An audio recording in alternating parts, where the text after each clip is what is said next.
Shampoo use ചെയ്യുന്ന സമയത്ത് നിങ്ങൾക്ക് ഹെയർ ഫോൾ ഉണ്ടാവാറുണ്ടോ? എനിക്കും അങ്ങനെ ഒരു പ്രശ്നമുണ്ട്. ഒരുപാട് പേർക്ക് ഉണ്ട്. ഓക്കെ. അപ്പോൾ നമ്മളെപ്പോഴും ഹെയർ ഫോളിന് വേണ്ടിയിട്ടുള്ള ഷാംപൂ ഇങ്ങനെ സെർച്ച് ചെയ്യാറുണ്ട് അല്ലേ? പക്ഷേ പലതും ആ ഒരു പറയുന്നത് മാത്രമേ ഉള്ളൂ. അത് യൂസ് ചെയ്തു എന്ന് പറഞ്ഞിട്ട് നമുക്ക് ഹെയർ ഫോൾ റെഡ്യൂസ് ചെയ്തതായിട്ട് അങ്ങനെ എനിക്ക് പലപ്പോഴും തോന്നിയിട്ടില്ല കേട്ടോ. വളരെ കുറച്ച് പ്രോഡക്ട്സ് മാത്രമാണ് റിസൾട്ട് തന്നിട്ടുള്ളത്.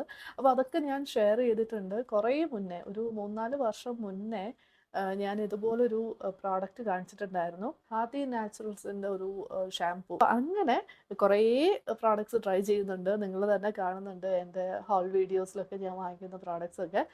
അപ്പോൾ അതിൽ എനിക്ക് നല്ലൊരു റിസൾട്ട് തന്ന ഒരു പ്രോഡക്റ്റ് ആണ് ഞാൻ ഇന്ന് കാണിക്കാൻ പോകുന്നത് കേട്ടോ. അപ്പോൾ ഞാൻ പറഞ്ഞുകൊണ്ട് വന്നത് നമ്മുടെ ഏർത്ത് റിതത്തിൻ്റെ ഈ ഒരു ഷാംപൂ ബാറാണ് കേട്ടോ.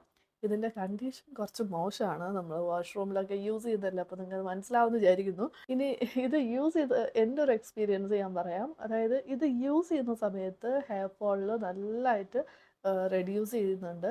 അതായത് നമുക്ക് ഈ ചില ഷാംപൂ യൂസ് ചെയ്യുമ്പോൾ കുളിക്കുന്ന സമയത്ത് അതാട്ടോ ഞാൻ പറയുന്നത്. കുളിക്കുന്ന സമയത്ത് ചില ഷാംപൂ ഒക്കെ യൂസ് ചെയ്യുമ്പോൾ ഒരുപാട് ഹെയർ ലോസ് ഉണ്ടാവാറില്ലേ?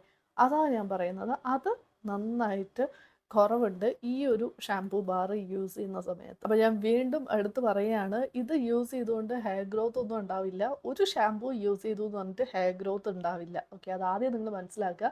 ഞാൻ അന്ന് 3, 4 വർഷം മുന്നേ ഖാദിയുടെ വീഡിയോയിലും പറഞ്ഞത് തന്നെയാണ്. പക്ഷേ നമുക്ക് ചില പ്രോഡക്ട്സിലുള്ള കെമിക്കൽസിൻ്റെ ഒക്കെ ഒരു അളവും അതൊക്കെ വെച്ചിട്ട് നമുക്ക് യൂസ് ചെയ്യുമ്പോൾ ഹെയർ ഒരുപാട് പോവാറുണ്ട്. ഹെയർ ലോസ് ഉണ്ടാവും. അത് ഒന്ന് കൺട്രോൾ ചെയ്യാൻ പറ്റും. അത്രയേ ഉള്ളൂ. അപ്പോൾ അങ്ങനെ ഒരു പ്രോഡക്റ്റാണ് ഇത്. എനിക്ക് യൂസ് ചെയ്തിട്ട് ഞാൻ എൻ്റെ ഒരു എക്സ്പീരിയൻസ് ആണ് പറയുന്നത്. ഇത് യൂസ് ചെയ്ത ആരെങ്കിലും ഉണ്ടെങ്കിൽ, വീഡിയോ കാണുന്നവരുണ്ടെങ്കിൽ ഒന്ന് കമൻറ്റ് ചെയ്യാം കേട്ടോ. അപ്പോൾ കാണുന്നവർക്ക് കൂടി യൂസ്ഫുൾ ആയിരിക്കും. പിന്നെ ഒരു കാര്യം കൂടി പറയാനുള്ളത്, ഇത് ഷാംപൂ ബാറാണ്. അപ്പോൾ അറിയാലോ, ഒരു സോപ്പ് പോലെ തന്നെയാണ്. അപ്പോൾ അതുകൊണ്ട് തന്നെ ചിലർക്ക് അത് അത്രയ്ക്ക് കംഫർട്ടബിൾ ആയിരിക്കില്ല. നമ്മൾ യൂഷ്വലി ഷാംപൂ എന്നൊക്കെ പറയുമ്പോൾ പമ്പ് പാക്കേജിങ്ങിൽ വരുന്നു, യൂസ് ചെയ്യുന്നു അല്ലേ? നല്ല ഈസിയാണ്. പക്ഷേ ഇതിങ്ങനെ സോപ്പ് ടൈപ്പ് ആയതുകൊണ്ട് തന്നെ, സോപ്പ് ബാർ ആയതുകൊണ്ട് തന്നെ എല്ലാവർക്കും ഇഷ്ടാവുമെന്നും എനിക്ക് ഡൗട്ടാണ്. അപ്പോൾ നിങ്ങൾ അതൊക്കെ നോക്കിയിട്ട് വേണമെന്നുണ്ടെങ്കിൽ പ്രോഡക്റ്റ് വാങ്ങിക്കാം. ഞാൻ ടാഗ് ചെയ്ത് കൊടുക്കുന്നുണ്ട്.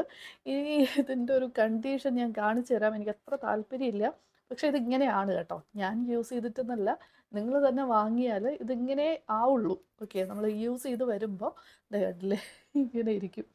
ഓക്കെ, വെള്ളമൊക്കെ വീണിട്ട് ഈ ഒരു അവസ്ഥയാകും. ഓക്കെ, അപ്പോൾ അത്രയേ ഉള്ളൂ. എന്തായാലും പ്രോഡക്റ്റ് ടാഗ് ചെയ്ത് കൊടുത്തേക്കാം. ആവശ്യമുണ്ടെങ്കിൽ ചെക്ക് ചെയ്ത് നോക്കാം.